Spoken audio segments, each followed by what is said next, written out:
இந்த வீடியோல 11th standard chemistry unit 2ல புக் பேக்ல 46th क्वेश्चन பார்க்க போறோம்.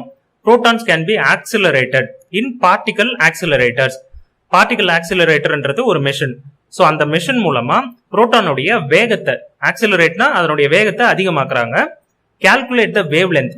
நம்ம வேவ்லென்த் கண்டுபிடிக்கணும். அதை ஆங்ஸ்ட்ராங்ல கண்டுபிடிக்கணும். ஆங்ஸ்ட்ராங்னா 10⁻⁻10ல கண்டுபிடிக்கணும். Of such accelerated proton.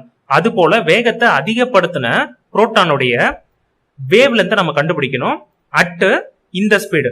So ஆக்சுவலா அந்த ஸ்பீடு வந்து அதிகமாக்கணும்னு சொன்னாங்கல்ல, அதை கொடுத்துட்டாங்க. ஸோ மூவிங் அட்னு கொடுத்துருக்காங்க பாருங்க, இதுதான் க்ளூ. மூவிங் அட்னா இந்த ஸ்பீட்ல மூவ் ஆகுதுன்னு அர்த்தம். யூனிட் வச்சு கூட கண்டுபிடிக்கலாம். மீட்டர் பர் செகண்ட்னா ஸோ அந்த வெலாசிட்டியோட யூனிட். ஸோ அதனால இது வந்து வெலாசிட்டி கொடுத்துருக்காங்க.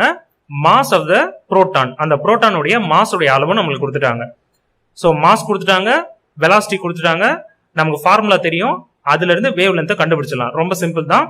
ஸோ கிவன் ஃபர்ஸ்ட் எழுதியிருக்கோம், வெலாசிட்டி எழுதியாச்சு, மாஸ் ஆஃப் புரோட்டான், இங்க புரோட்டானோட மாஸ்ன்னு கொடுத்ததுனால எம், கீழே வந்து ஸ்மால் லெட்டர் பின்னு போட்டிருக்கோம்.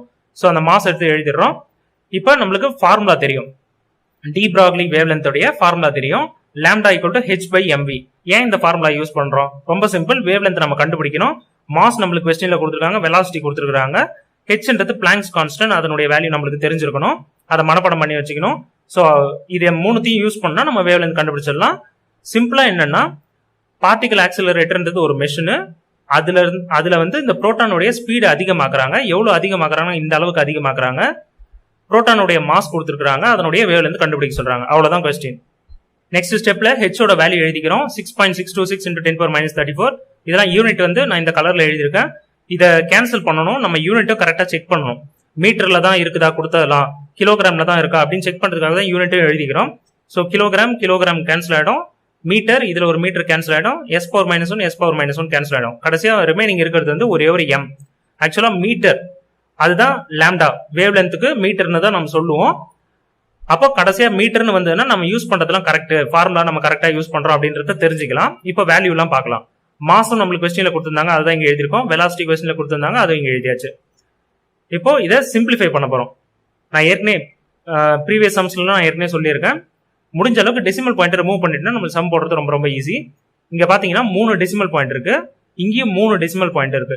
அதனால நான் என்ன பண்ண போறேன்னா, 3 டெசிமல் பாயிண்ட் மூவ் பண்ணணும் ரைட் ஹேண்ட் சைடு. அப்ப 1000 மல்டிப்ளை பண்ணிக்கிறேன், மேலேயும் 1000 மல்டிப்ளை பண்ணிக்கிறேன், கீழேயும் 1000 மல்டிப்ளை பண்ணிக்கிறேன். ஸோ இதையும் கேன்சல் பண்ணா கடைசியா 1 தான் வரப்போகுது நமக்கு. இது ஏன் நம்ம மல்டிப்ளை பண்றோன்றத புரிஞ்சுங்க. இந்த டெசிமல் பாயிண்ட்டை மூவ் பண்ணணும்.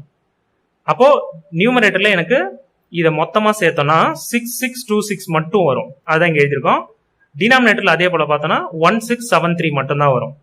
அதுக்கு அடுத்து பார்த்தோம்னா 1/2.85ன்றது இங்க இருக்கிறத அப்படியே எடுத்து எழுதிருக்கோம். ரிமைனிங் 10 பவர்ல இருக்கிறதுலாம் ஒன்னா எடுத்து இங்க எழுதிருக்கோம். அவ்வளவுதான், ரொம்ப சிம்பிள். இங்க ஒரு 10 பவர் இருக்கு, இங்க ஒன்னு இருக்கு, இங்க ஒன்னு இருக்கு, அதை அப்படியே எடுத்து எழுதிருக்கோம்.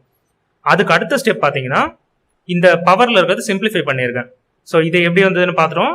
இந்த ஸ்டெப் அப்படியே எழுதிருக்கோம். இதை நெக்ஸ்ட் வந்து 10⁻34 அப்படியே எழுதிருக்கோம். இங்க பாத்தீங்கன்னா -27 இருக்கு, இங்க 8 இருக்கு. இது ரொம்ப பேசிக் மேக்ஸ். ஸோ 27 - 8னா 19, -9 போட்டுக்கணும், -19 வரும். இதுக்கு அடுத்த ஸ்டெப் வந்து நம்ம டிவிஷன் எல்லாம் பார்க்கலாம். ஸோ இதை டிவைட் பண்றதுக்கு யாருக்காவது கஷ்டமா இருக்கு, எல்லாருக்கும் பேசிக் டிவிஷன் தெரியும்னு நினைக்கிறேன். யாருக்காவது கஷ்டமா இருக்கு, இல்ல ஏதாவது ஸ்டெப் செக் பண்ணணும்னா நான் இங்க உங்களுக்காக ஸ்டெப் போட்டு காமிச்சிருக்கிறேன். டெசிமல் பாயிண்ட்டை ரிமூவ் பண்ணிட்டேன், ஈஸியா போடலாம். இது வந்து ரொம்ப பெரிய நம்பர்லாம் நினைச்சு பயப்பட தேவையில்ல. ஸோ 3 டைம்ஸ் இதை மல்டிப்ளை பண்ணியிருக்கோம், இந்த நம்பர் வருது. சப்ட்ராக்ட் பண்ணணும், 0 சேர்க்கணும், 0 சேர்த்தனால பாயிண்ட் வச்சிருக்கிறோம். ஸோ 9 டைம்ஸ் அதுக்கு அடுத்து எழுதிருக்கிறோம். அதுக்கு அடுத்து இது சப்ட்ராக்ட் பண்ணிட்டு 0 சேர்த்திருக்கோம். 6 டைம்ஸ் அதுக்கு அடுத்து சப்ட்ராக்ட் பண்ணிருக்கோம். இது மாதிரி நம்ம பண்ணிக்கிட்டே போகலாம். ஆனா நம்மளுக்கு தேவை வந்து ஒரு 2 டெசிமல் பாயிண்ட் இருந்தாலே போதும். ஸோ 3.96 வச்சிருக்கோம். ஸோ 3.96 அடுத்த ஸ்டெப். ஸோ இது ரெண்டுத்தையும் டிவைட் பண்ணி 3.96 வந்துருச்சு. ரிமைனிங் இது அப்படியே எழுதிருக்கோம். இதுல பாத்தீங்கன்னா 10⁻−34 இருக்கு. இங்க டிவிஷன், அதாவது டினாமினேட்டர்ல வந்து 10⁻−19 இருக்கு. இதை நியூமரேட்டர்ல கொண்டு போயிட்டோம்னா 10⁻+19 மாறிடும். பிளஸ்ன்றது எழுதலாம், இல்ல அப்படியே விட்டாலும் பிளஸ் தான் அர்த்தம். இப்போ நமக்கு என்னென்ன மீதி இருக்குன்னு பார்ப்போம். 3.96 டிவைடட் பை 2.85. ஸோ இதுல நான் ஏற்கனவே சொன்ன மாதிரி டெசிமல் பாயிண்ட் ரிமூவ் பண்ண போறோம். இப்போ இங்க எத்தனை டெசிமல் பாயிண்ட் இருக்கு? 1, 2. அப்போ 100 மல்டிப்ளை பண்ணணும். கீழே அதே அளவு இருக்கிறதுனால கீழே 100 மல்டிப்ளை பண்ணிருக்கேன். ஸோ 100 கேன்சல் பண்ணா 1 வரும், அதுதான் லாஜிக்.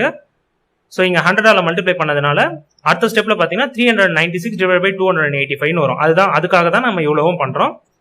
இதுல பார்த்தோம்னா இங்க 34 இருக்கு 19 இருக்கு. இதை சப்ட்ராக்ட் பண்ணோம்னா 15 வரும். பெரிய நம்பருடைய சைன் மைனஸ்னு எழுதிடணும். புரிஞ்சிருக்கும்னு நினைக்கிறேன். 10 பவர்ல இதை அப்படியே வச்சுக்கணும். அடுத்த ஸ்டெப்ல வந்து 396 டிவைட் பை 285 அதை டிவைட் பண்ணியும் நான் இங்க காமிச்சிருக்கிறேன். ரொம்ப சிம்பிளான டிவிஷன் தான். இந்த நம்பர் பெருசா இருக்குதுன்னு பார்த்து பயப்பட தேவையில்ல. ரொம்ப சிம்பிளான டிவிஷன் தான். உங்களுக்கு ஏதாவது டவுட்னாலும் இதை பார்த்துக்கலாம். இப்போ இங்க கிடைக்கிற ஆன்சர் வந்து 1.389 இன்டூ 10 பவர் மைனஸ் 15. இது எல்லாமே எதுல இருக்கு? மீட்டர்ல இருக்கு. ஏன்னா இங்க மீட்டர் தான் நம்ம கடைசியா வச்சிருக்கோம். எல்லாத்துக்குமே மீட்டர் தான். இங்கேயும் மீட்டர் தான் வரும். ஆனா நம்மளுக்கு கொஸ்டின்ல என்ன கேட்டிருந்தாங்க? ஆங்ஸ்ட்ராங்ல கேட்டிருந்தாங்க. ஆங்ஸ்ட்ராங்ன்றது நம்மளுக்கு ஏற்கனவே தெரியும். 1 angstrom equal to 10 power minus 10 metre. So 10 power minus 15 நமக்கு இங்க இருக்கு. இதை வந்து நான் இப்ப பிரிக்க போறேன். 15 10 5 ரெண்டா பிரிக்கலாமா? மைனஸ் சைன் இருக்கு, அதனால -5 -10 பிரிச்சிருக்கேன். ரொம்ப சிம்பிள்.